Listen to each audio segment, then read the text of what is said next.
안녕하세요. 켈리의 작은 도서관에 오신 것을 환영합니다. 오늘은 김원일 작가의 바라함을 소개해 드릴 텐데요.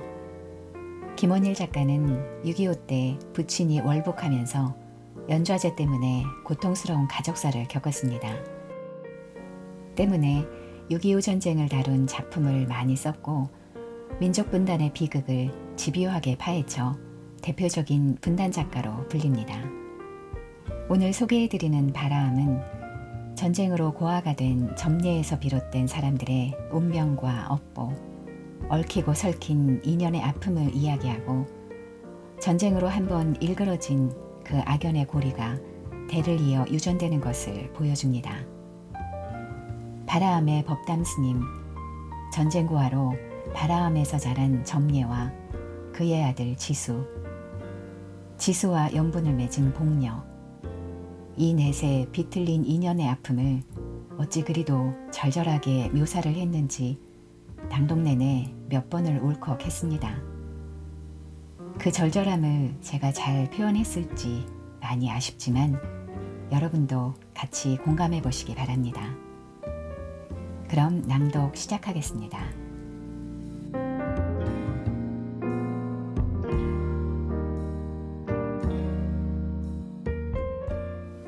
바라함은 주위에 키 큰 떨기나무 숲에 쌓여 있다. 성주산 가풀막 위 흙에 스며 뿌리로 돌아가는 낙엽에 파묻힌 작은 암자가 있다. 지수는 새벽 독경을 끝내고 마당에 나선다. 어젯밤 내내 강풍에 문풍지가 울었고 상수리나무, 자작나무, 단풍나무, 온나무가 마른 잎 비빔을 하더니 새벽에 나서자 한아름 낙엽이 마당을 덮었다. 낙엽에 서리가 하얗게 앉았다. 가을이 깊다. 낮 동안은 햇볕이 따사롭다. 울창한 나무들 사이로 보이는 티끌없는 하늘은 소에 고인 물빛보다 투명하다. 영겁이나 영원이란 뜻이 그 수정 같은 하늘에 있음을 지수는 느낀다. 그러나 아침 저녁 장삼 넓은 소매 사이로 밀려드는 추위가 초겨울이 멀지 않음을 알린다. 지수는 쌀이비를 들고 마당을 쓴다. 법당 신방돌에서부터 티끌 하나 빠뜨리지 않고 마당을 차근차근 비질해 나간다. 그렇게 말갛게 쓸어도 돌아서면 떨어져 있는 낙엽. 그렇지만 그는 그 새벽 비질을 하루도 거르지 않는다. 아니, 낙엽이 지지 않는 다른 절기에도 새벽에 마당 쓸기를 걸러본 적이 없다. 허구한 날 읊은 간경처럼 쓸고 쓰는 빗자루질의 단조로움 또한 수행의 일부라고 여겨왔다. 마당을 반쯤 쓸다 지수는 허리를 편다. 그는 밝음 속에 재색을 띠고 살아나는 성주산 계곡 아래쪽을 망연히 바라본다. 안개가 천천히 걷히고 불타는 떨기나무 숲이 드러난다. 황갈색, 주황색, 진홍색 단풍이 고운 숲의 바다 아래 실베알처럼 흐르는 규례천이 성주산 자락을 감아돈다. 나루터가 보이고 쌀이로 울장친 장사공 초가가 보인다. 외톨의 초가는 몇 해 지붕가리를 하지 않아 쇠똥을 던져둔 듯 납작하게 엎드려 있다. 잠시 숨을 돌리려고 허리 펴고 섰던 그는 나루터에 오래 눈길을 풀어놓고 있다. 법담 스님이 법당 신방돌에 내려선다. 목탁 든 노스님 눈이 마당 뒤에 선 지수를 본다. 두어 푼쯤 자란 스님의 머리칼이 설이 앉은 듯 하얗게 새었다. 무엇을 저리도 하염없이 보고 있는 걸까? 이제 한창 들뜨는 나이, 속세의 진이 그리워서일까? 철새가 사냐와 바다를 건너듯 낙엽이 못 묻혔던 가지에서 떠나듯 어디로 정처 없이 떠나고 싶은 허무가 저의 마음을 흔들고 있는 걸까? 법담스님은 그렇게 읊조리며 마당으로 내려선다. 지수 쪽으로 느리게 걷는다. 서리에 젖은 마당을 구름 그림자가 지나듯 걸어 노스님은 지수 옆에 두어 발쯤 거리를 두고 선다. 뒷짐지고 지수 마음을 꿰뚫듯 옆모습을 찬찬히 바라본다. 준수한 얼굴이다. 넓은 이마와 날이 선 콧대, 어미를 닮아 짙은 눈썹 아래 깊이 들어앉은 푸른 동자가 지혜롭다. 각진 턱선이 말려 올라간 자리에 귓밤 넉넉한 큰 귀가 복스럽다. 큰 키에 벌어진 어깨는 이미 장정 골격을 갖추었다. 지수야. 법담 스님이 부르자 지수가 놀라 몸을 돌린다. 죄스러운 일을 하다가 들킨 듯 그의 얼굴색이 달아오른다. 신임 나오셨시유. 지수가 합장하고 목례하자 법담 스님은 이제 지수가 놓쳐버린 나루터 쪽에 눈길을 이어보낸다. 봐라, 네 눈에 귀래천 물길이 배느냐? 그 강물에 괴기가 노는 게 배느냐? 아니요, 지 눈에는 그냥 강줄기만 뵐 따름이에요. 그럴 것이다. 개안이 되면 모든 게 다 배느니라. 거품 같은 현세의 영화도 다가올 일신의 죽음도 다 뵐 것이다. 나도 열반분턱에 들어섰지만 참 깨달음이 모자라 아직 그걸 보지 못하고 있을 따름이야. 합장하여 머리 숙인 지수는 할 말이 없다. 들숨으로 심장을 채웠을 때 날숨 빠져나갈 길이 막힌 답답함. 그 뒤척이는 욕망의 덩어리가 그의 입을 봉한다. 지수야, 허던 빗자락질 계속 허거라. 각에 이르는 질은 오직 정성이고 참음에 있느니라. 빗자락질만이 아니고 한 폭이 풀을 볼 때라도 잡념을 내몰고 생각을 한 점에 모을 때 불지에 이르는 질에 열림을 볼 것이니. 법담 스님은 말을 끊고 뒤뜰로 느리게 걷는다. 굽은 등에 돌기진 목줄기가 지수 눈에 빼어난 자연석처럼 단단하게 느껴진다. 내 갈데없는 마음을 나도 어찌할 수 없어. 바람에 가벼이 씨앗이 날리듯 훌훌 털어버리고 떠났으면 싶은 내 살의 초조로움도 나는 어찌할 수가 없구나. 법담 스님은 속말을 읊는다. 얼굴도 모르는 지 애미를 그리워하는 걸까? 가을바람에 춘정이 끌어 나루터 장사공 외딸 복녀를 생각하는 걸까? 아무리 보아도 둘 사이가 예전 같지 않다고 생각했는데 지수 마음 쓰는 데가 딱히 짚이지 않는다. 복녀가 자주 암자로 오르는 걸 음하며 지수의 장사공집 나들이가 잦은 게 무슨 곡절이 있을 법한데 그게 법담 스님에게는 예사롭지 않다. 둘 사이가 외로움 나누어 갖기에서 나아가 설령 정념의 지탕으로 떨어진다 해도 이는 지수 스스로 이겨나오지 않으면 안 된다. 욕은 그 원인부터 제어함에 있고 때를 놓쳐 욕이 육신을 휘감는다면 개를 닦으며 인고함에 있지만 홍역처럼 앓고 난 뒤에 면역 또한 꼭히 나쁘다 할 수 없다고 법담 스님은 생각한다. 시주를 보내자.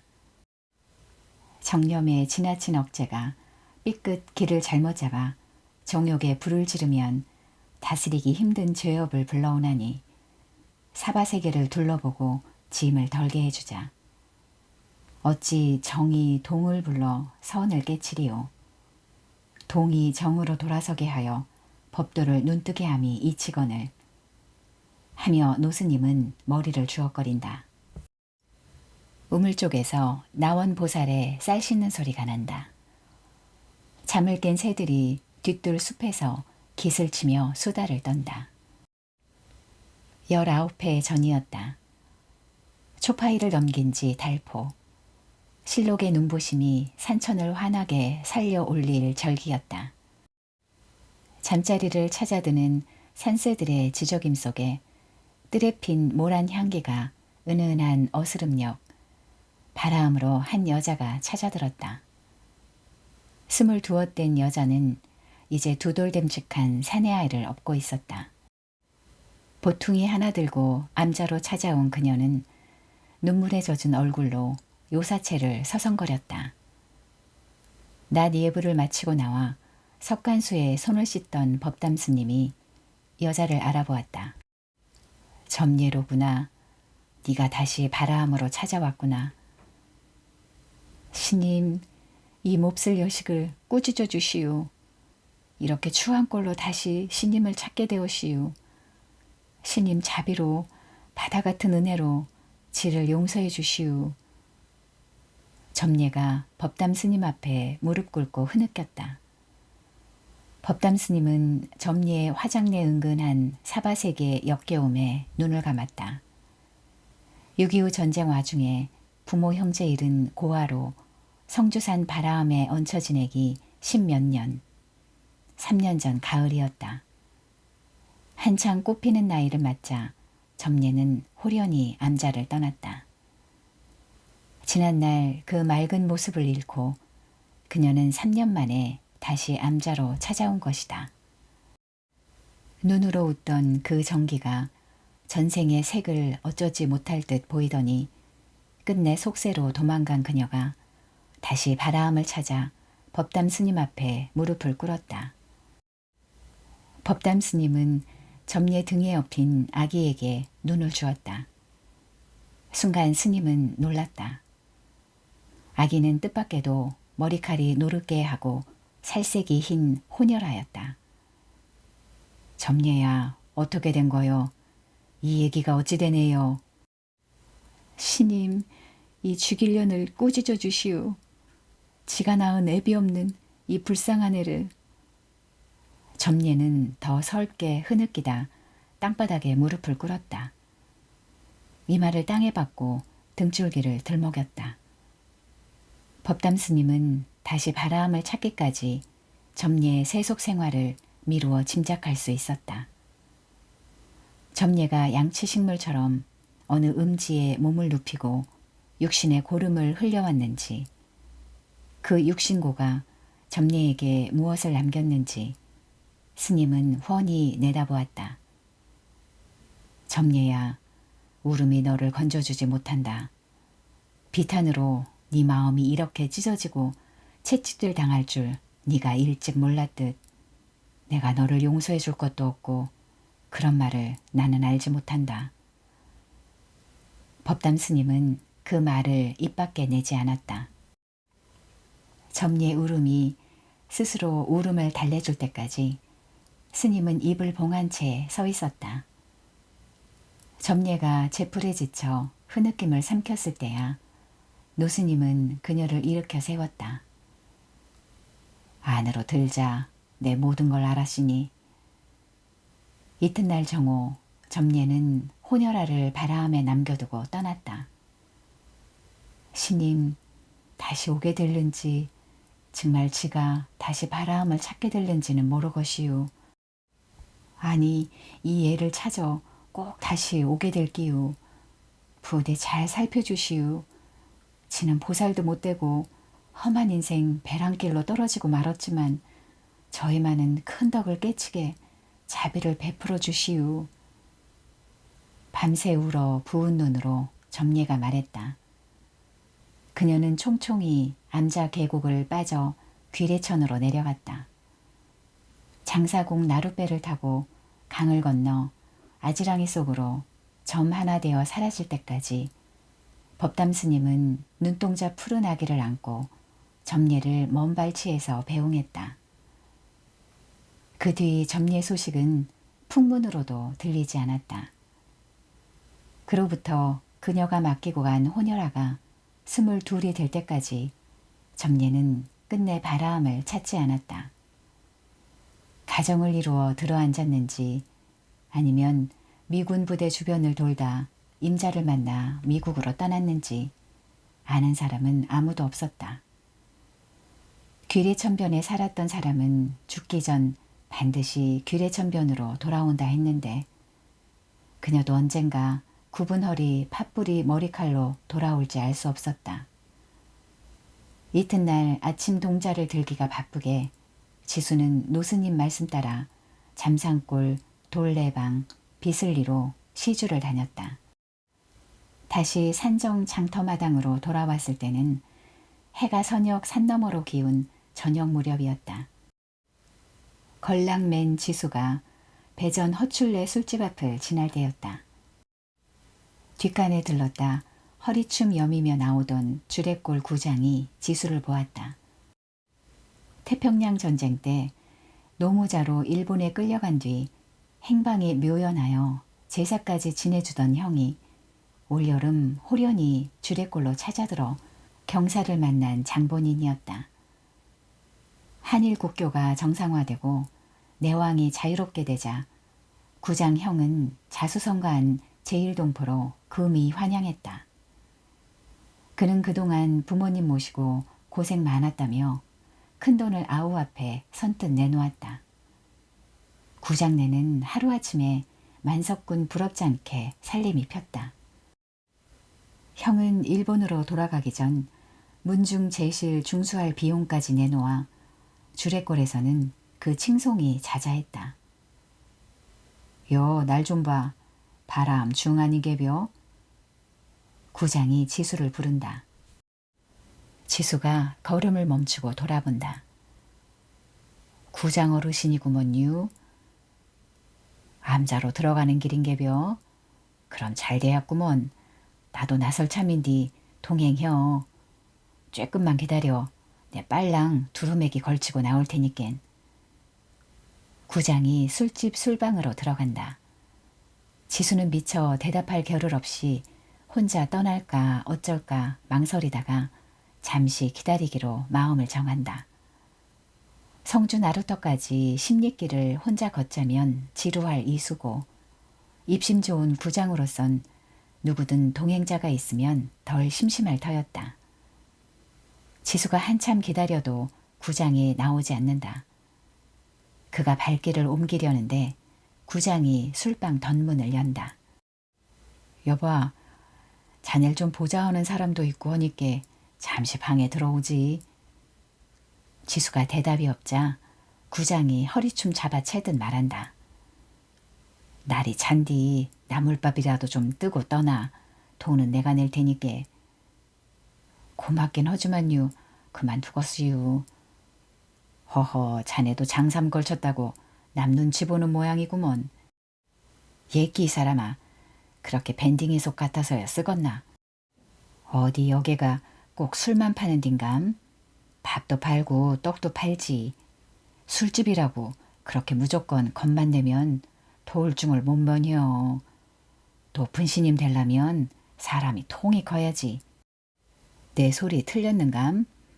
원효대사 같은 대신임을 봐.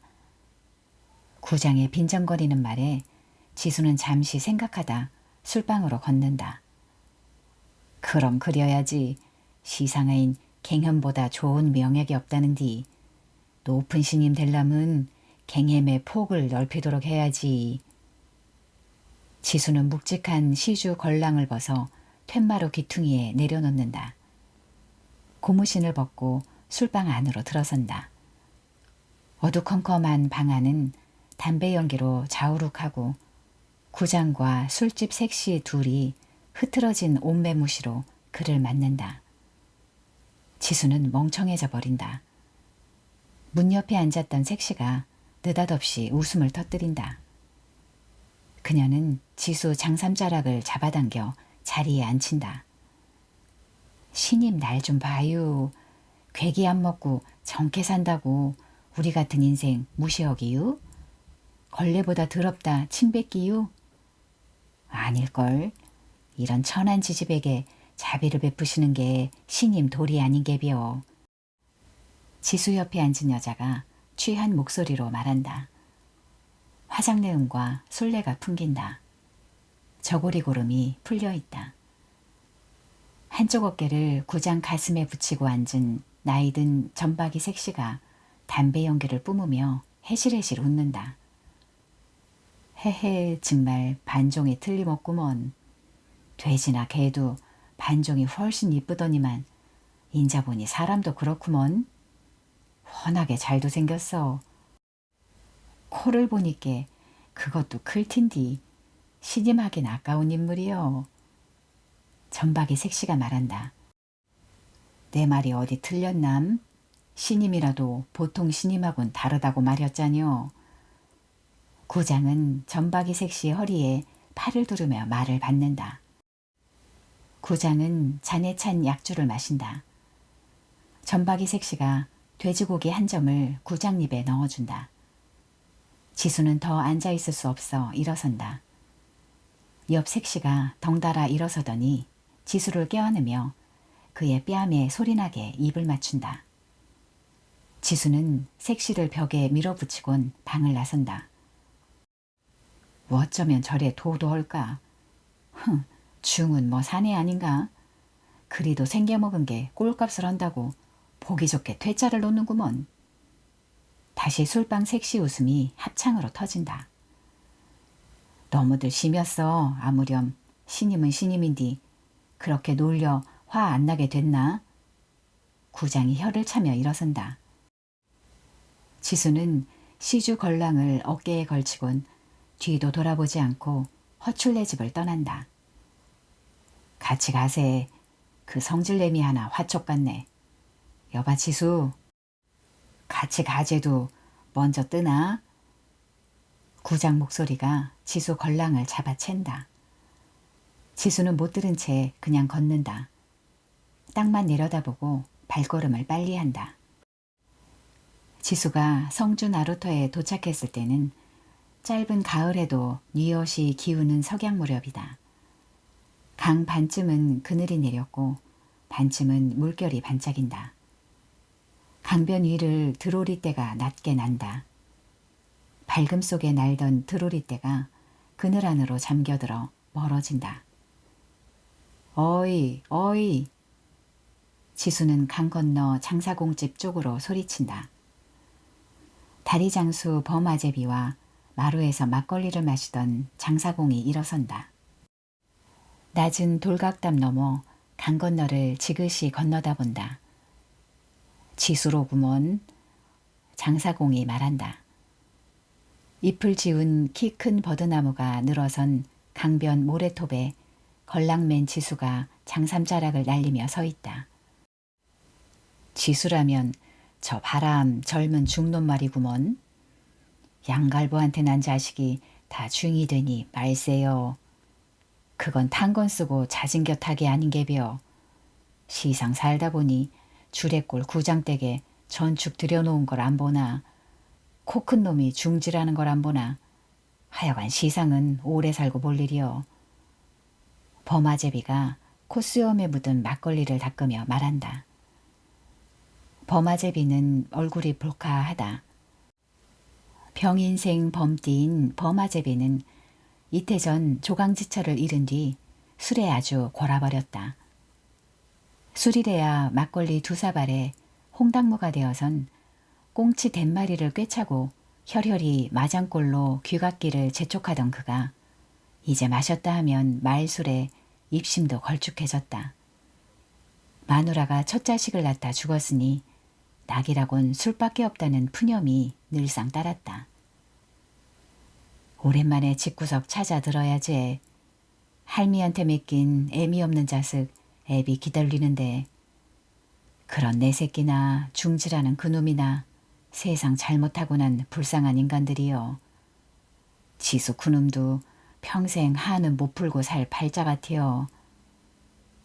범아제비 말을 들으며 장사공이 검정고무신을 신는다. 글쎄 액땜하려고 중질하는 게 아닌게벼. 전생에 액을 풀겄다고. 다 저 타고난 팔자지.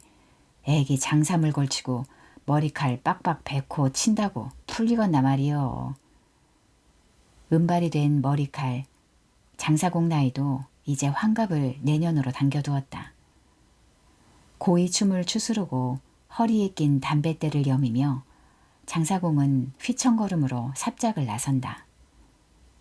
해질녘까지 제 집 들 줄 모른 채 삽작 앞에서 모이 줍는 장닭을 쫓으며 그는 나루터로 나선다. 강바람이 차갑다. 장사공은 허리를 굽혀 뒷짐지고 느릿느릿 걷는다. 해가 부쩍 짧아졌고 하루 다르게 날씨가 차가워진다. 지수인감, 오늘은 꽤 늦구먼. 장사공이 강 건너로 소리친다. 대답이 없다. 지수 뒤쪽에서 배를 탈 또 한 사람이 젠걸음을 서두르고 있다. 장사공이 말뚝에 메어둔 밧줄을 풀고 나룻배를 민다. 바람 따라 물결이 인다. 사공노릇 30년 가까이 귀례천 성주 나루터와 함께 늙어온 반평생이다. 귀례천 하류 산성 장터바닥에서 그는 백정아들로 태어났다. 15에 타지로 나선 게 북간도까지 흘러갔다. 장사공은 거기서 원시림 벌채 노동일을 했다. 벌채한 원목으로 뗏목을 만들어 물길편을 이용하여 무산으로 운송했다. 그때가 장사공에게는 가장 깃발 날리던 시절이었다. 춘향과 사랑도 나누어 보고 거기서 딸 하나를 얻었으나 파리로 해방이 되자 헤어졌다. 애는 여자 손에 넘어가 중국인 지주 양녀로 들어갔다. 오랜 세월 타지로 떠돌아도 뼈를 묻게 될 때는 다시 찾게 된다는 귀례천. 그 인연에 귀례천변으로 장사공은 혈혈단신 무일푼으로 돌아왔다. 타지로 떠돌던 10대태 사이 이미 부모는 백정신분이라 무덤도 없이 한 줌 재가 되어 물에 뿌려졌다 했다. 그는 태어난 산정 땅에 주저앉기가 싫었다. 장성하기까지 인간대접 못 받던 서러운 추억이 부스럼처럼 앉은 도수장과 산정 장터바닥을 떠나 귀례천 윗물길을 따라 거슬러 오르기 십리. 그는 성주 나루터에 홀로 생활을 풀었다. 서원하게 떠오르는 두만강 중류가 늘 눈에 잡혔다. 울창한 침엽수 사이로 길을 열어 흐르던 강물 푸른 두만강이었다. 에헤라디아 뗏목 띄워 그 위에 등을 붙이고 창가나 읊으며 한 세월 그렇게 살거나 하고 읊조렸던 그 시절을 다독거리며 그는 성주 나루터에 백기를 열었다. 산비탈을 일구어 감자밭을 갈고 그물 던져 물고기를 잡아 산정 장터에 내다 팔았다. 시오리길을 둘러다니던 바람 뒷동네 주례골 마장골 사람들이 새로 연 성주 나루터를 땡전 한 입씩 주고 이용하기 시작했다. 그들 중에 자주 나다니던 마장골 최장수 군호인이 있었다. 얼굴이 심이 얼거 26 되도록 시집 못 간 군호인 막내딸을 얻어 장사공은 늦은 장가를 들었다. 이제나 저제나 하며 손기다리기 7해 만에 낳은 자식이 딸이었으나 아내는 상고가 심해 죽고 말았다. 장사공은 전생에 여복 없음을 자탄하고 딸 복녀를 키우기에 애깨나 먹었다. 처가 동네 마장골로 들어가 동량젓 얻어먹이며 기르느라 1년여 사공노릇도 쉬었다. 이제 장노인도 가을볕에 시드는 풀이파리로구먼. 오는 속력이 어째 저리 더디디야. 강 건너 지수 옆에 선 주례골 구장의 걸쭉한 목소리다. 물총새 한 마리가 물결을 차며 강 상류로 날더니 수초 사이로 숨는다. 상류 쪽은 어둠이 재처럼 덮여온다. 수백 마리 갈가마귀 떼가 빛의 여운을 쫓아 서쪽 하늘로 날아간다. 그것들이 우짖는 소리가 귀례천변을 뒤덮는다. 나룻배가 강변에 닿자 자갈 뚝기를 따라 구장이 먼저 배에 오른다. 지수가 뒤따라 탄다. 구장은 봄만 해도 꾀죄죄한 닭목 두루마기를 입고 산정 장터로 나다녔는데 이제 모직 검정 두루마기를 입었다.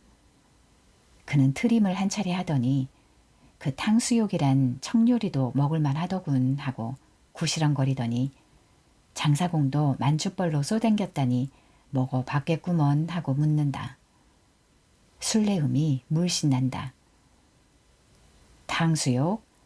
그야 요리상 받아야 먹지. 만주 있었다고 어떻게 다 먹어. 장사공은 시큰둥 말을 받고 지수를 본다. 집집마다 갈거지도 끝났겄다. 디주 속에 햅쌀개나 쟁였을 텐디 어떻게 오늘은 시주가 제법 됐남? 지수가 벙긋 미소만 보이며 어두운 강물을 내려다본다. 어르신이 묻는디 어찌 대답 말이 없디야. 젊은 애가 버르장머리 없게 거만 시리. 구장이 말참견을 한다. 지수는 암갈색 물에 더욱 어둡게 흔들리고 부서지는 자기 모습만 볼 뿐 입을 닫고 있다. 혼란한 자신의 마음을 들여다보듯 그는 두려움을 느낀다. 번뇌가 이 강물에 풀려 흐르다 바다에 이르면 거기는 물 같고 바람 같은 보이거나 잡히지 않는 또 다른 미지의 광활한 세계가 있을까? 그는 막연하게 그런 상념을 떠올리다 눈을 감는다. 잡념을 흩어버린다. 어깨에 맨 자루가 업고처럼 그의 마음을 누른다.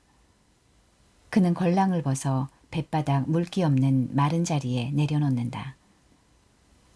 장사공은 어깨를 늘어뜨린 채 멀거니 물속을 내려다보는 지수에게 치근한 눈길을 보낸다. 지수만 보면 장사공에겐 떠오르는 추억이 있다.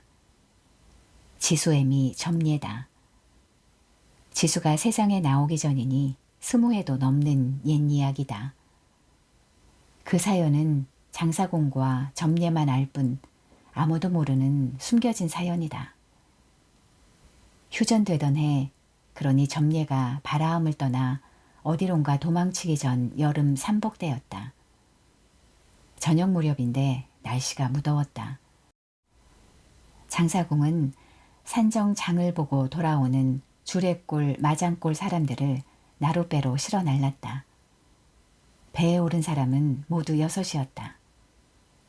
점례도 산정 장터 마당에서 소금이며 실, 고무신 따위를 사서 돌아오는 길이었다.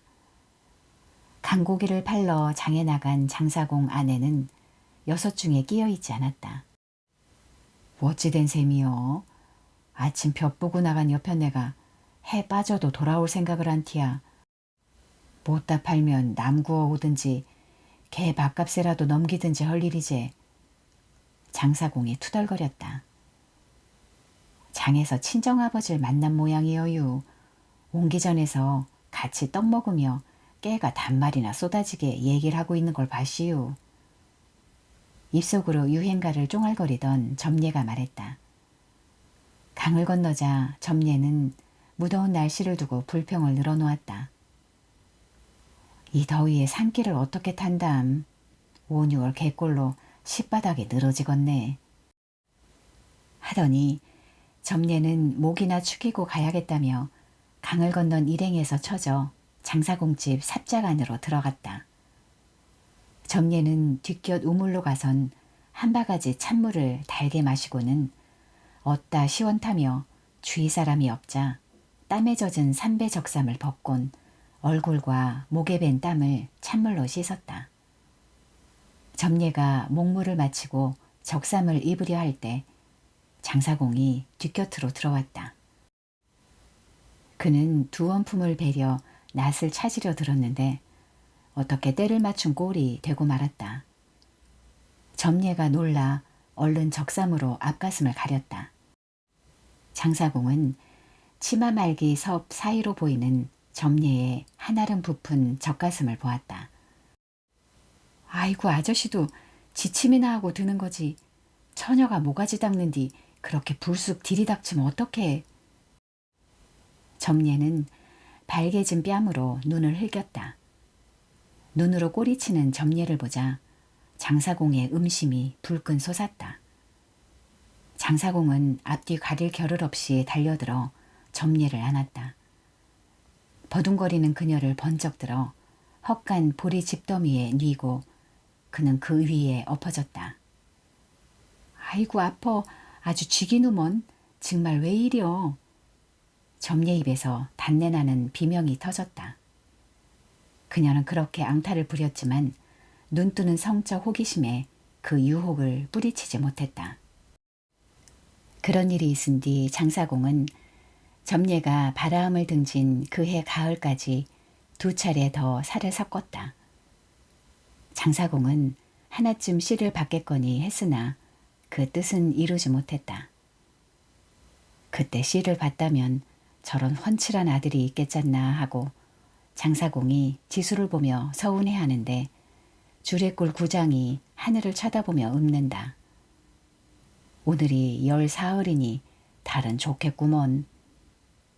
성주나루터에서 주례골이나 그 윗동네 마장골까지는 심리 채 못되는 이수지만 인가가 없는 고갯길을 혼자 시름겹게 넘을 일이 그는 아득하다. 호젓한 오솔길은 6.25 전쟁 직후만도 여우와 늑대가 회를 든 사람을 흘끗거리며 길을 가로질렀다.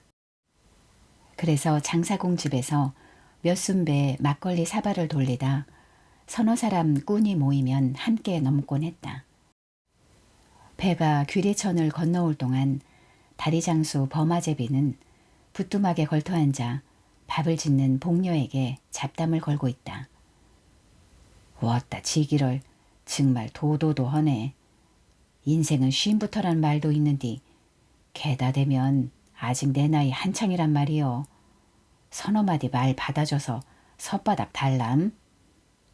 밥솥과 국속이 함께 걸린 아궁이에 솔가리를 밀어넣던 복녀 입꼬리에 미소가 스친다. 아궁이에 타는 불빛을 받아 그녀 얼굴이 주황으로 물들었다. 도톰하고 발그레한 그 모습이 술기운으로 얼얼한 범아제비한테는 무척 색정적이다. 아저씨도 참 딱하기도 하시네. 그래 말 같은 말을 해야 곱게 받아주지. 그렇게 능청만 떠는디 어디 답을 할 수가 있어야지유. 허참 그 아저씨란 말 좀 쑥 빼면 듣기 좋겠구먼. 도희 지나가면 미시타라고도 부른다는디 상처는 했지만 이리 봐도 지금은 총각과 진배 없더라고. 아니 글씨 그대로 총각이란 말이여. 그렇게 미시타라고도 못 부르면 그냥 조씨람 안 되남? 복녀씨 말이여. 복녀씨? 정말 배창자 잡겠구먼. 이날 이 시까지 복녀야라던 게 어느새 복녀씨로 둔갑을렸구먼유. 추저분하게. 그렇게 주책 떨지 마시유 아저씨. 복녀는 귀래천 쪽 쌀이울로 눈을 준다. 그녀는 건너간 나룻배가 다시 건너올 시간을 가늠한다. 그건 그렇고 그 질게 따은 머리가 이제 자반은 좋게 되겄는걸. 어디여 끈치 그리여? 범아제비가 거칠한 턱수염을 만지작거리며 넌지시 묻는다. 그만두시오. 원 아저씨도 내가 끊고 싶으면 끊자느라고 해도 끊을 티유. 시집가면 끊겠다 그 말씀이구먼. 그런데 시집 안 가면 못 끊남? 그 윤나는 머리칼을 싹도 끊고 산정에 나가서 멋쟁이처럼 볶으면 될걸. 그리고 시집까지 나같이 돈 잘 버는 의젓한 서방 골라서 말이여. 다리장수도 인전 옛날하고 틀려. 가발이 온 시상의 유행이라 이 말이여. 뭔고 허니 머리칼을 딴 나라에 내다 팔아 돈을 사는 게 몇억 원이라는디. 그래서 나도 한미천 잡았어. 마장골에 내 돈이 얼만디. 나도 인전 읍내에 큰 점포를 낼 거요.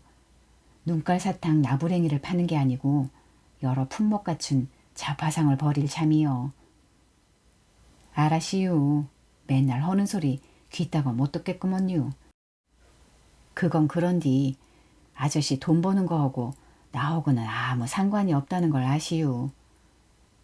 그건 맞는 말이요. 복녀씨가 내 안사람은 아직 아니니깐 상관은 없지만 어쩌면 상관이 있을 수도 있는 게 사람 팔자 아닌 게벼?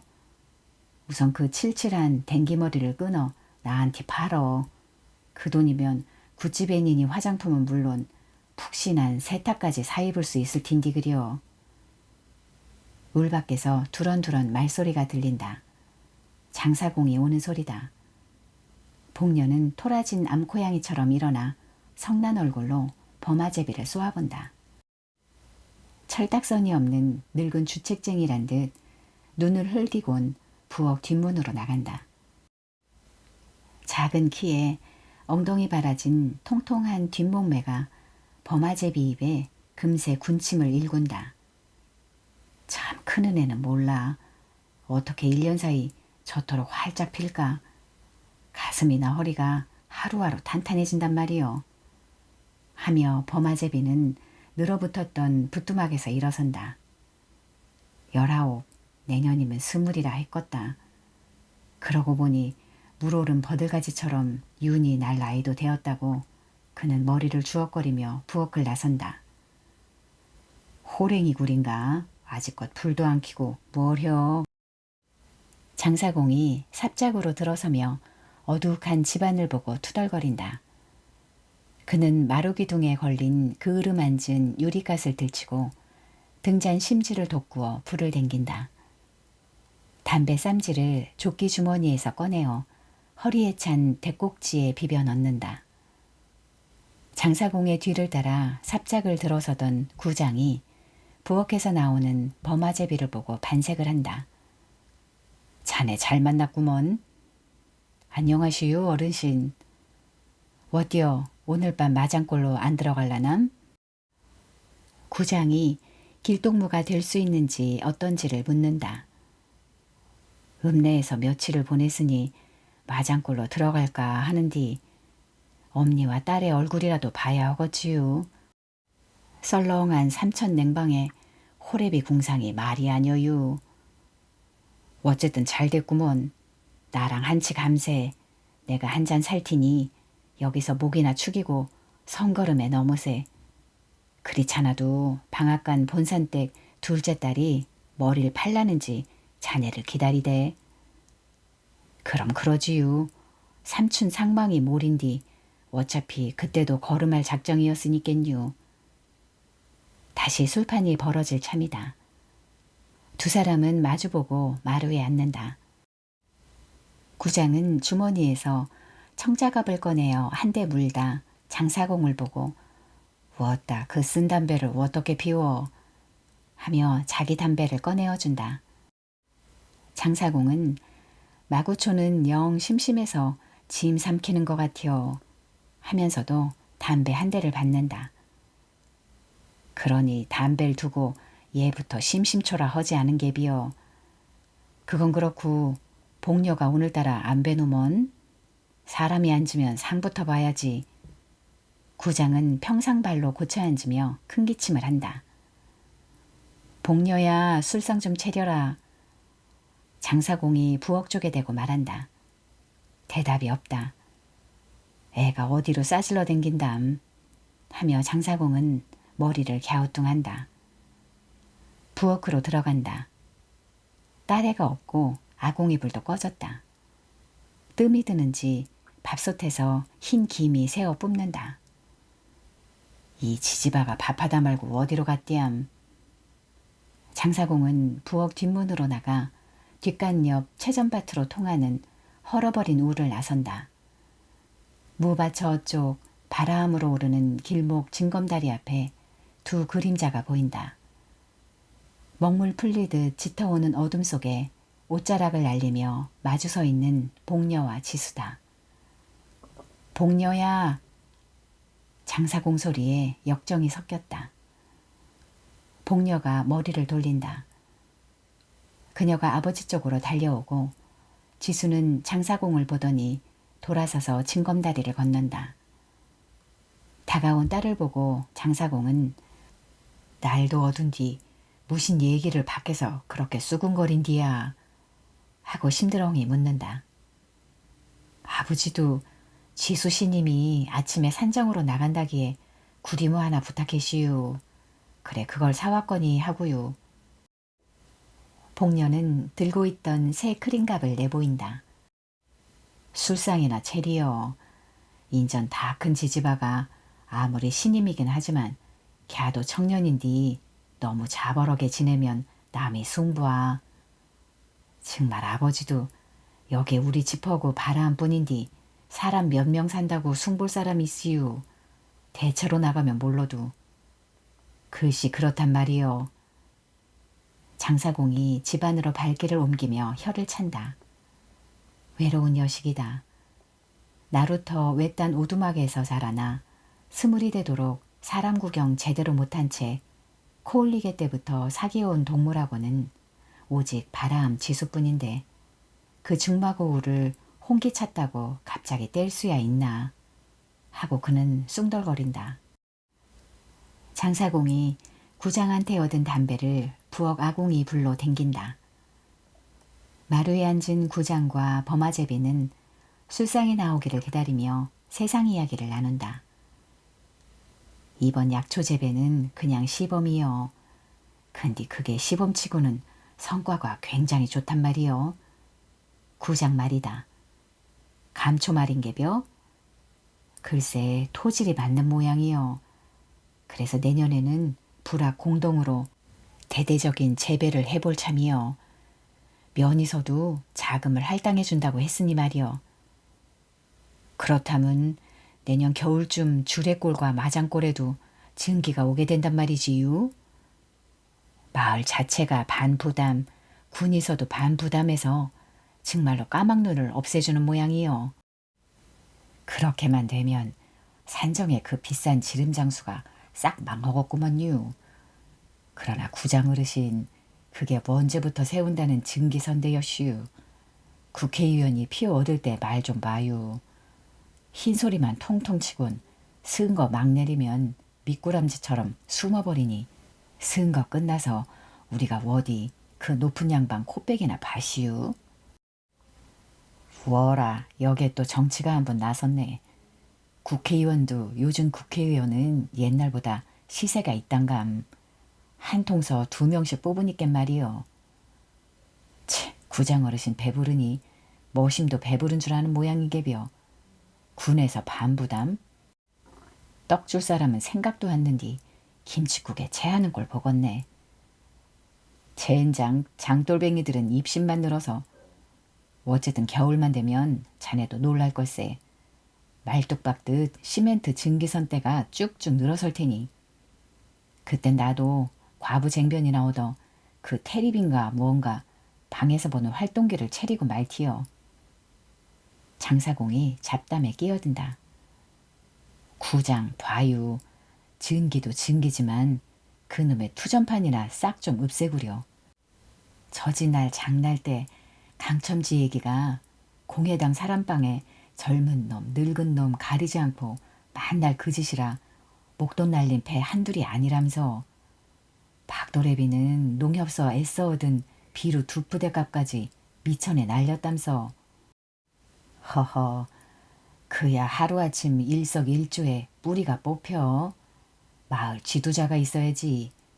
배운 놈이라곤 중학교 졸업이 제일 상이니 허물 꼬집을 놈이 있나. 군내서도 끝동이라 관이 다스리나. 그래도 요새는 자기 소득 오르니께 동네를 위해 많이들 일하려고 하더먼. 그 감초가 저 대만이니 홍콩에 수출되어 돈벌이가 좋은 갭이여. 복녀가 술과 김치, 붕어조림을 소반에 받쳐내온다. 범아제비가 재빨리 일어난다. 복녀 손등 위를 반쯤 덮쳐 상을 받는다. 복녀는 귓불을 붉히며 범아제비에게 눈을 흘기나 그는 모른 채 딴전을 편다. 시상은 변해도 변치 않는 건 장어르신네 술맛뿐이요. 범아제비가 말하며 잔 3개에 나이 순서대로 술을 친다. 복녀는 입속말로 범아제비에게 무슨 불평인가 쫑알거리더니 부엌으로 들어간다. 나란히 붙은 밥솥 국솥을 행주로 훔치곤 솥뚜껑 열어 밥을 푼다. 보리쌀과 팥이 반반 섞이고 쌀이 드문드문한 밥을 녹그릇 하나 가득 퍼 담는다. 나머지는 바가지에 긁어 담는다. 밥 푼 그릇을 부뚜막에 옮겨놓곤 밥솥에 물을 붓는다. 마른 갈비로 불을 일구어선 숭늉을 데운다. 그 일마저 끝내자 복녀는 할 일이 없다. 뒷문께로 간다. 문설주에 기대어 서선 눈앞을 막고 버티어선 컴컴한 성주산을 멀거니 올려다본다. 날랜 걸음이니 지금쯤 지수 스님이 암자에 닿았을 거라고 생각한다. 조금 전 지수 스님의 말이 귓가에 맴돈다. 수심찬 얼굴에 그늘이 짙던 눈동자가 선히 떠오른다. 떠나야겠어. 정말로 암자를 떠나서도 좀 살아봤으면 좋겠어. 어쩌면 내 피가 법담 신임과 다른 게벼. 자꾸 그 소리네. 만날 첫날 한다는 말이. 아니요. 엄마 찾아 방방곡곡 댕길 맘은 없지만서도 무슨 잡일을 하더라도 사람 사이에 끼어 살고 싶어. 내 생긴 꼴을 보고 비웃고 up신여겨도 참고 견디며 그 참고 견디는 걸 법담 신임은 내게 깨우쳐줬어. 부딪히며 강하게 살고 싶어. 복녀는 가벼이 한숨을 날린다. 어둠 속에 둥그맣게 앉은 성주산이 음흉스런 짐승같이 그녀 눈앞에 다가온다. 복녀는 그 산을 통해 음흉스럽지 않은 지수스님 입김을 느낀다. 숨가쁜 입맞춤과 두 팔을 억세게 죄던 팔심이 그녀의 눈을 감게 한다. 그것이 죄일까?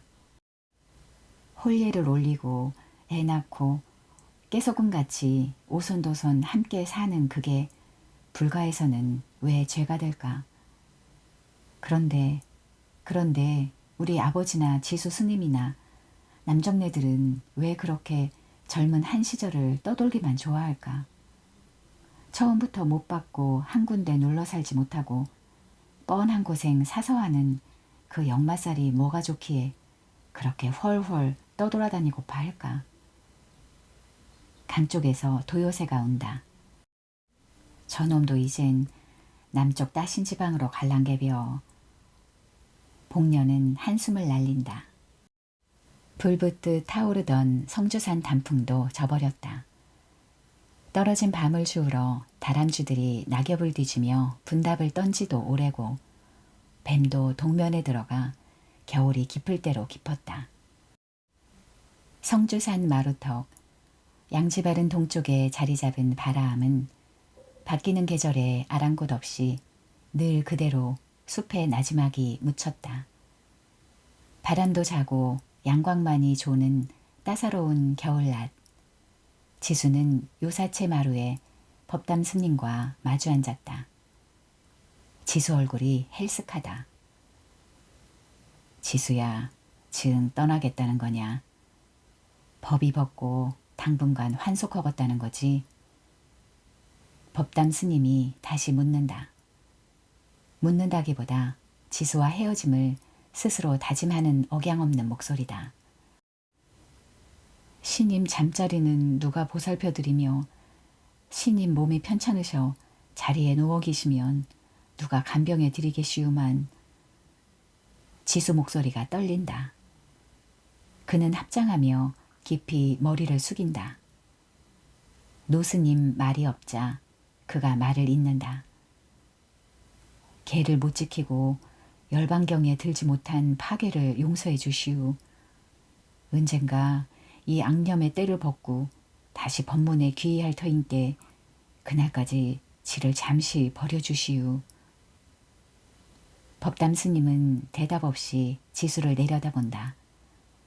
걱정하고 슬퍼하고 괴로워하고 탄식하고 번민하는 상좌의 고통을, 그 고통의 근원을 일찍 제하지 못한 자신의 박덕을 그는 한탄한다.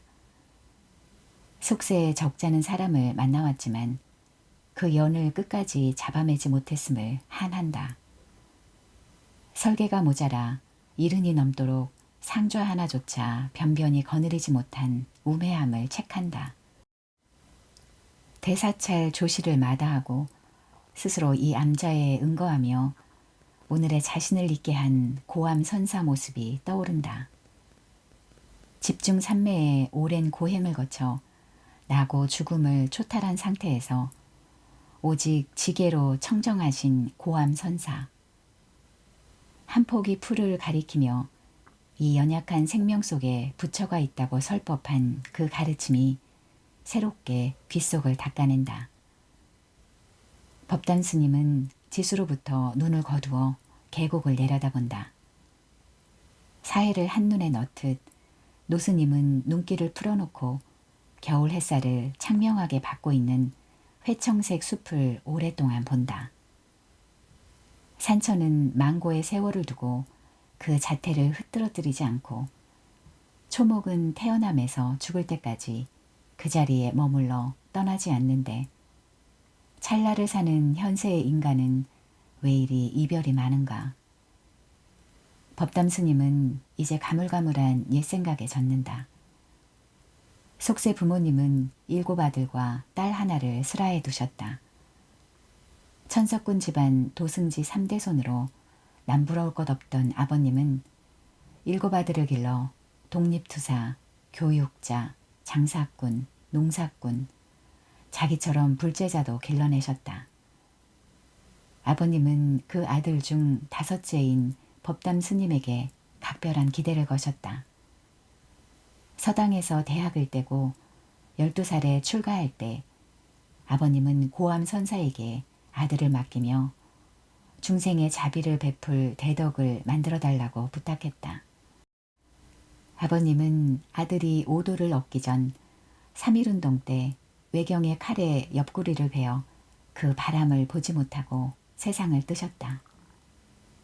그 뒤 오늘까지 법담 스님은 중생에게 널리 해오의 진리를 일깨워주지 못했지만 아버지 뜻에 합당하게 되었는지 어쨌는지는 오직 부처님만 알 뿐 자신은 물론 아무도 모른다.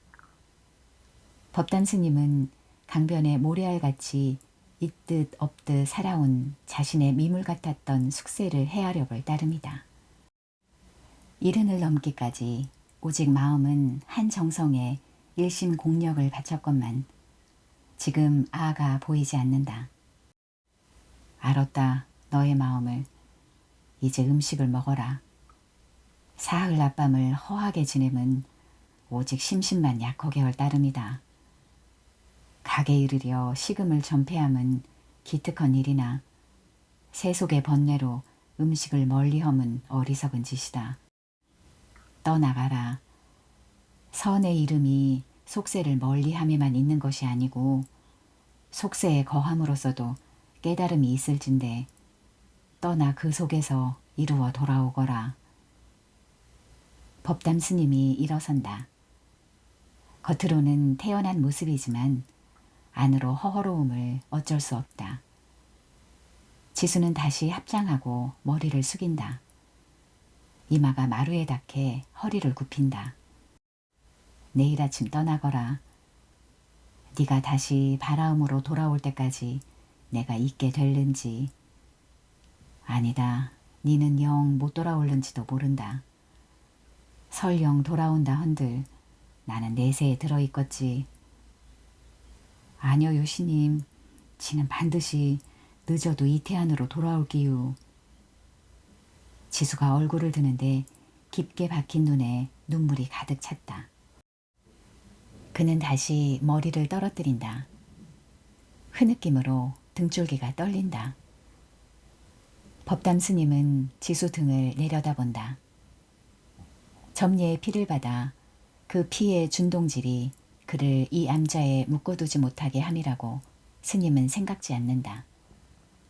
태어나기 전이 무엇이며 태어난 뒤가 무엇이며 죽은 뒤가 무엇이 될 것임을 모름이 인간이거늘 그의 떠남의 결과가 무엇을 얻게 될 것임을 어찌 알랴.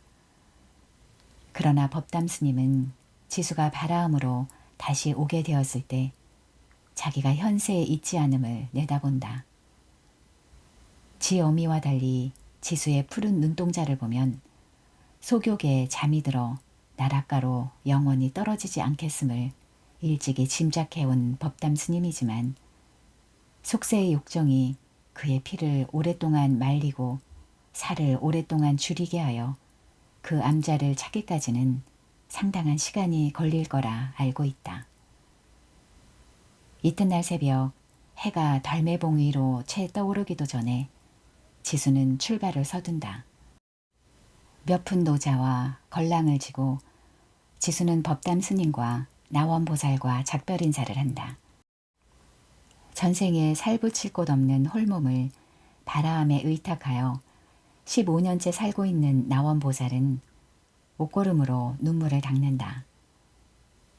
지수를 맡기고 점례가 떠날 때처럼 법담 스님은 계곡을 빠져내려가는 지수 뒷모습을 오랫동안 지켜준다. 생김새며 살색이 다른 그가 속세에서 받을 업고를 생각하자 노스님은 목이 잠긴다. 그러나 만나고 헤어짐, 그가 이승을 거쳐 갈 길 또한 부처님이 점지한 뜻임을 노스님은 알고 있다. 떠나는 자에 대한 원망도 측은한 정도 모두 속세에서 맺는 연이고 한 포기 풀이 박토에서 말라 죽음이나 한 인간이 있던 자리를 비우게 됨 역시 같을진데 법담 스님 마음에 지수의 떠남이 오래 자리할 리 없다. 떠나는 지수 마음은 노스님과 다르다. 눈물이 앞을 가리고 스님의 주름진 그윽한 눈길이 자꾸 뒷덜미에 붙어 따른다. 돌아보지 않겠다 다짐하건만 지수는 몇 차례 숲에 가린 바라함을 더듬는다. 어룽진 눈으로 암자를 더듬으며 소리 죽여 운다. 오솔길로 뻗어나온 칡넝쿨과 나무뿌리에 걸려 휘청거리기 또한 몇 차례 그의 장삼 소매자락이 눈물로 다 젖는다. 장사공 삽작 앞에서 지수는 잠시 걸음을 멈추고 숨길을 고른다.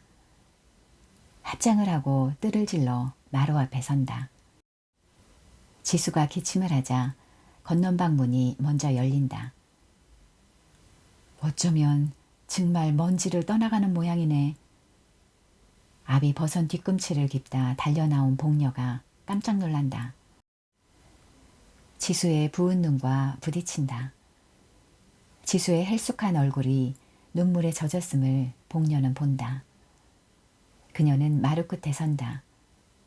눈에 자욱 물기가 보인다. 정말로 아주 떠나는 게벼. 복녀가 넋을 놓고 중얼거린다. 큰 방에서 콜록이는 기침 소리가 들리더니 장지문이 열린다. 대담배를 빨며 장사공이 얼굴을 내민다. 참 오래간만이구먼. 보름 만에 내려왔나? 안 본 지가 오래라서. 장사공은 지수가 돌아올 기약 없는 길을 나섰음을 모른다. 아침 진지 드셔시유. 지수가 장사공에게 절을 한다. 먹었네. 시주어 들여 떠나는 모양이구먼. 얼굴이 안 됐네. 어디 아팠나 보제? 어르신 안녕히 잘 계시유. 멀리 아주 멀리 그냥 떠나유. 지수가 망설이다 말을 흘린다. 장사공이 놀라며 마루로 나선다. 그 말을 딸려넌티 대충 듣기는 들었지만 난 그저 농인 줄만 알았네. 그런디 이리 갑자기 떠나다니 그럼 아주 환속한다는 말인감? 이태 후쯤 돌아오것이유. 그리유. 아버님께 지가 언젠가 말했지만 작심한 지는 오랜가 봐요. 고생을 좀 해보겠다더니 해동도 못 보고 이 겨울에 지를 나서는 게 배요. 복녀가 아비 눈치를 살피며 말한다. 그려? 날씨가 찬디 어쨌든 방으로 좀 들어오라고. 어째 그렇게 장승처럼 서 있기만요. 장사공 목소리에 짜증이 섞였다. 믿었던 도끼에 발 찍힌다는 격으로 이 정막 산골에 그래도 친아비 못지않게 오늘까지 돌봐왔는데 지수가 대뜸 떠난다는 말부터 앞세우자 그는 괘씸한 생각부터 든다. 아니요, 괜찮유. 성걸음에 나서려구요. 그저 인사나 올리고 나룻배 탈까 해서. 귀래처는 인연이 있는 강이니깐 반드시 돌아오게 될기유. 지수는 한 발 물러서며 발등에 말을 뱉는다. 허허, 이게 무슨 뱅고인고. 그래, 떠나는 건 자네 마음이네만 갱햄도 없는 자네가 도대체 시상에 나가서 무언 일을 허러고 그려. 평생 불공들을 팔자는 못하고 났다면 언제 떠나도 떠나긴 허겄지만 시상 물정이나 알아야 밥술이라도 얻어먹을 게 아니오. 기가 차다는 듯 장사공이 허탈하게 말한다. 장사공은 대돌에 대꼭지에 담뱃재를 떨며 마당으로 내려선다. 그는 점례를 떠올린다. 바람재 핀 피를 어찌 속이리요.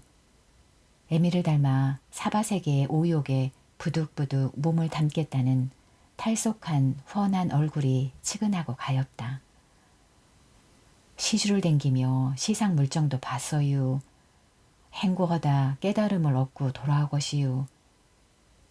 지수가 처연한 목소리로 말하곤 합장한다. 머리를 숙였다 드는 지수 눈동자에 물기탓인지 꺾이지 않겠다는 의지가 담겼음인지 내쏘는 빛이 있다. 장사공은 그 눈을 보며 내가 그러지 않은 게 잘한 짓이라고 머리를 주걱거린다. 장사공은 한때 지수를 대릴사위 삼으려 생각한 적이 있었다. 지수가 승낙하든 하지 않든 설령 승낙하더라도 법담 스님 내락이 있어야겠지만 그는 혼자 생각으로 그랬으면 좋으리라 여겼다. 대처승 지수가 대릴사위로 들어오는 상상도 해보고 거기서 손을 얻어 남은 삶의 마지막 즐거움을 그 그늘에서 찾는 꿈을 꾼 적도 있었다. 그렇게 되면 사공노릇도 손을 떼고 청양 땅을 떠나 대천이나 보령 어디쯤 사람 많이 사는 곳으로 옮겨 살았으면 했다. 그러나 이렇게 지수가 홀연 바라함을 떠나는 마당이 되자 그 부질없던 꿈도 역시 꿈으로 그친 게 다행으로 여겨졌다. 역마살이 낀 녀석은 역시 한 곳에 눌러 살지 못하고 강변 가랑잎처럼 물에 실려 떠나기는 마찬가지였다. 허긴 그려. 나도 젊은 시절엔 만주까지 싸댕겼은께. 장사공이 말한다. 복녀가 무엇을 생각했던지 건넌방으로 다시 들어간다. 방 안에서 혼자 된 그녀는 큰 숨을 내쉬며 흐느낀다. 흐르는 눈물에 아랑곳 없이 그녀는 장롱문을 연다.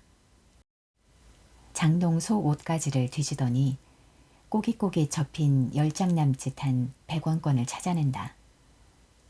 복녀가 마당으로 나섰을 때 장사공과 지수는 이야기를 나누며 저만치 나루터로 걷고 있다. 지수씨님, 지수씨님, 저 좀 봐요. 복녀가 달려가며 부른다. 지수는 멈춰서고 장사공은 둘이 마지막 나눌 이야기 자리를 피해줄 겸 나룻배 쪽으로 휘적휘적 걷는다.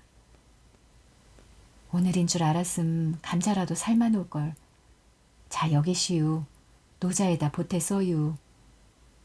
복녀는 어깨숨을 쉬며 장롱에서 꺼낸 돈을 지수에게 준다. 지수가 뿌리치곤 나루터로 걷자 그의 뒤 허리깨에 걸린 걸랑에 그 돈을 구겨 넣어준다. 그녀는 그 자리에 꼼짝없이 서서 멀어지는 지수를 본다. 손을 가슴 앞에 모아주고 입은 반쯤 벌린 바보가 된 얼굴로 뚫어질 듯 지수 뒷모습을 지켜본다. 강바람이 그녀의 머리카락을 날린다.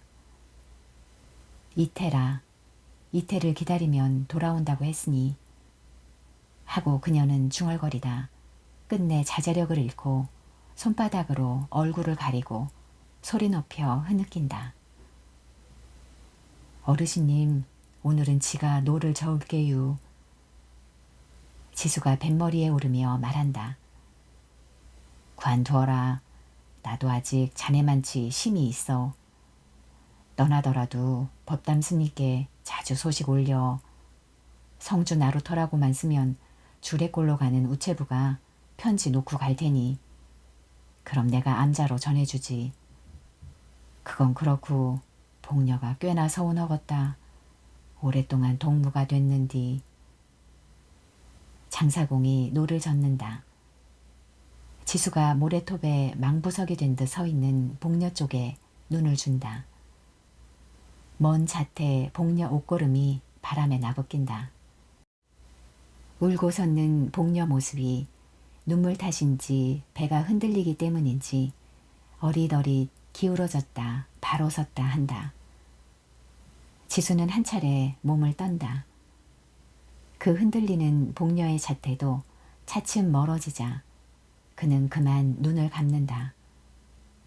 오열이 그의 입속에서 가느다랗게 흘러나온다. 이 주리를 틀련 니년이 꼬리쳤지. 손바닥은 마주쳐야 소리가 나고 낭구는 서로 비벼대야 산불이 나는 법인디. 그려 잘됐어. 니년 뒤지고 나 뒤지면 될 거 아니여.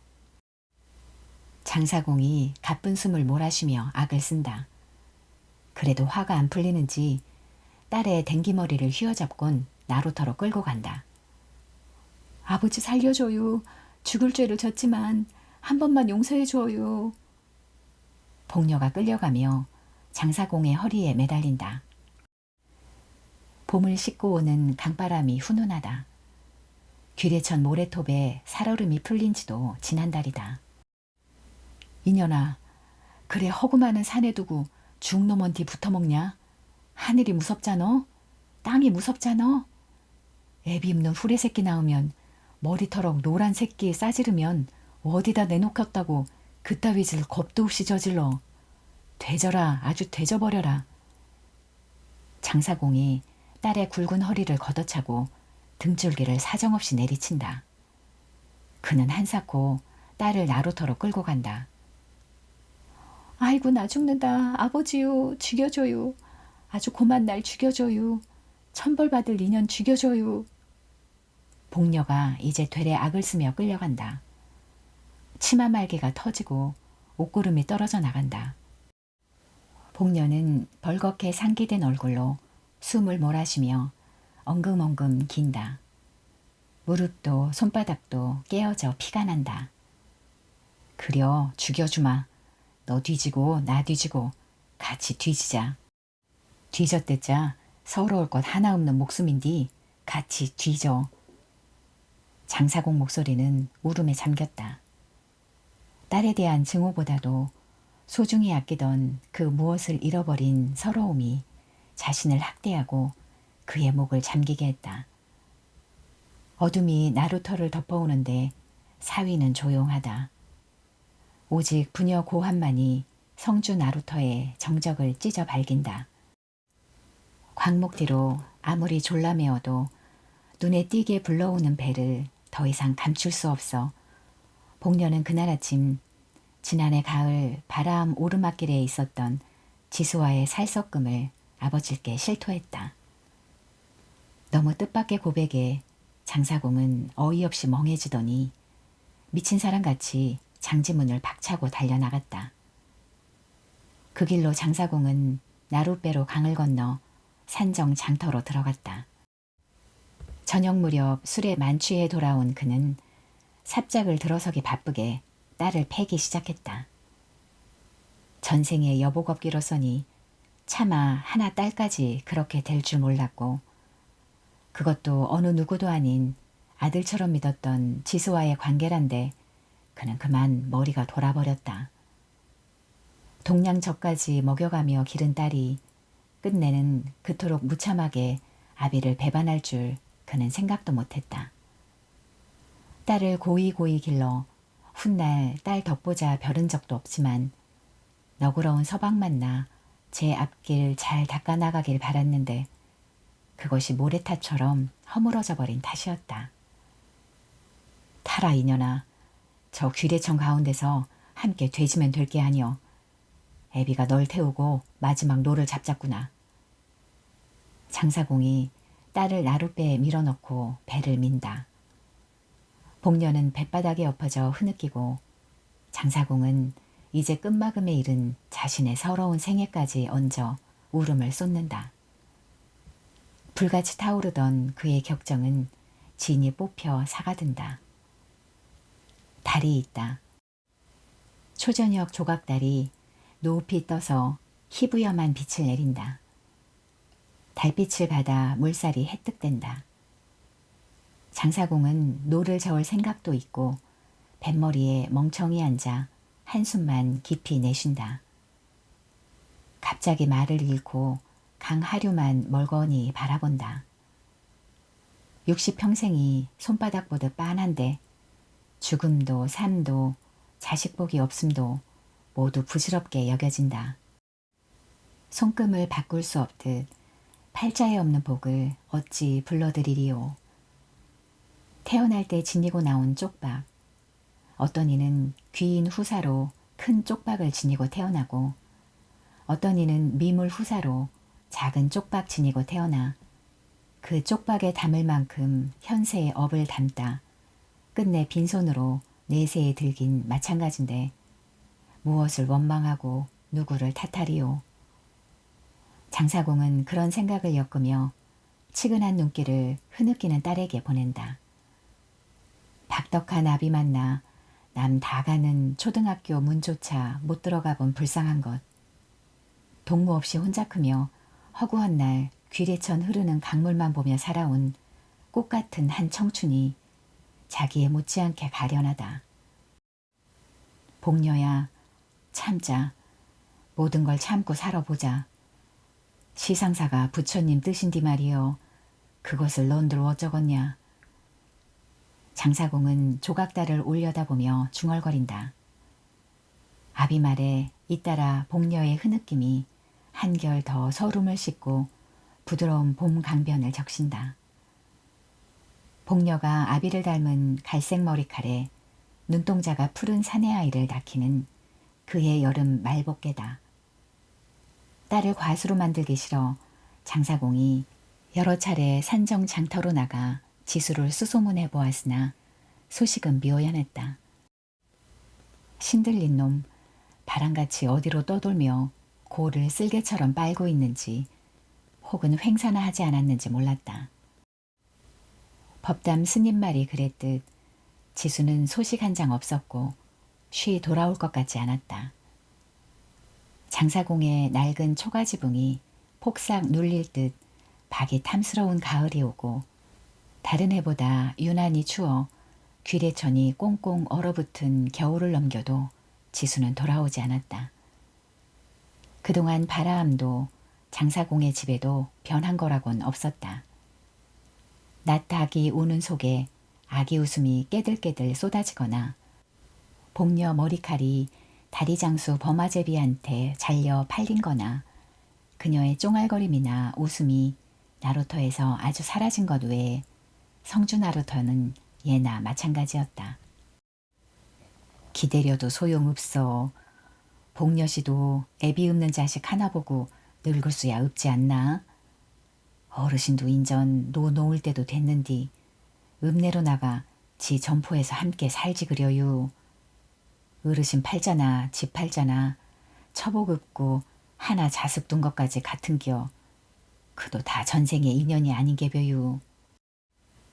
범아제비가 술에 취해 이따금 복녀를 후처로 맞겠다는 객담을 이제 떳떳이 짓거리고 갔다. 내가 중매 쓸 테니 범아제비한테 딸을 주라고.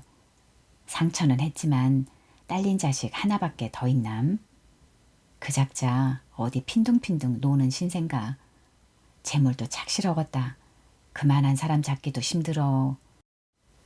장사공에게 범아제비와 복녀 혼인을 권하던 구장이 산정 장터에다 전박이 색시와 첩살림을 낸 게 복녀 아들이 뒤뚝뒤뚝 마당을 거닐며 닭과 장난질할 그의 가을이었다.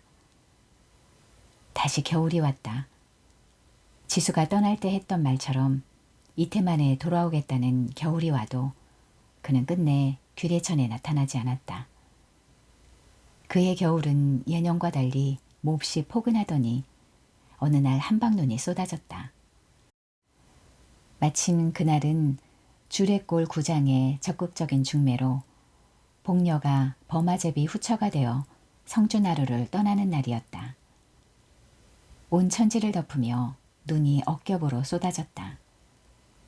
복녀는 아버지와 하직하며 나루터로 나섰다. 버마제비가 먼저 나룻배에 올랐다. 부디 잘 살아야지. 늙은 애비 걱정일랑 말고. 산다는 건 그렇고 그런 건디 심사를 괴롭히면 무얼혀. 내심 딸려 노도 못 저으면 너 찾아 나설티여. 그러니께 내 걱정은 말어. 난 평생 이렇게 노질하며 괴기 잡으며 살지 않았는게벼. 니나 부디 서방 잘 모시고. 노를 저으며 장사공이 말을 잇지 못한다. 복녀는 아무 말 없이 눈송이가 쉼없이 강물에 빨려드는 모양을 멍하니 보고만 있다. 얼근한 술기에 기분이 유쾌한 버마제비가 흥얼거리며 육자배기를 읊는데 복녀는 그 소리를 듣거나 웃지도 울지도 않는다. 그녀는 건너온 나루터에 눈을 준다. 하늘과 땅 구별 없이 지천으로 눈송이 날리는 귀례천 건너 법담 스님과 아들을 업은 나원보살이 서 있다. 날리는 눈꽃 저쪽 가물가물 어려 보이는 두 자태가 그만 복녀의 설움을 새삼스럽게 일깨운다. 신임, 지압이 귀례천 찾아 언젠가 반드시 올 텐께 그때까지 그분 키웠듯이 우리에 잘 걷어줘유. 복녀가 입속말로 중얼거리다 둥근 어깨를 들먹이며 흐느낀다.